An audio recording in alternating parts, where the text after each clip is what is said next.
Clyde's got to go to various locations in Gilbert, pull out his signs, put in the temporary display thing, the metal frame that he puts them on, drive them into the ground, and get back in his car, go back, probably go to bed, and then get to church in the morning, run his service, and within an hour after services, he's got to run back out, pull all those signs up that he placed, put them back in his car, and he's got to do that every week. And he doesn't want to put up signs every day of the year. He just wants to be treated the same as other people in the town who get far better treatment for their signs. Well, they called us because the town had cited them twice for having signs displayed that violated the town's sign code. In fact, one time they confiscated our sign and we went on to retrieve our sign. We think we're out there helping these cities and towns, and we don't understand why they want to make it difficult. We don't understand it, especially when compared to some other signs, like the political signs. They don't seem to have the same restrictions. They do not have the same restrictions as we do.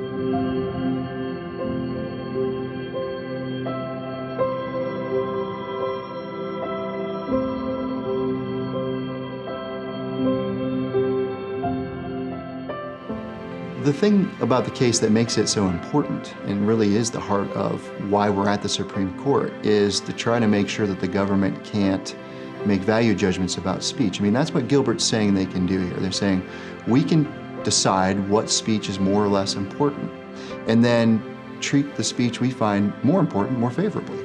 Or, as they said in their brief to the Supreme Court, we could even eliminate the church's signs if we wanted to, because they're that valueless to the town. One of the other things about this code to know, and most people don't know, is that if Clyde leaves his signs up too long, he could actually be subject to criminal fines or even jail time for doing so, even though all these other folks can have their signs up for far longer and not suffer those same consequences. We would hope that across the United States, churches could reach out to the world around them through sign distribution. We hope that that will be a result. Because our church is very small and we keep chuckling away that this little church is an instrument God used to bring a case up to the Supreme Court. Our folks are just continually amazed about that.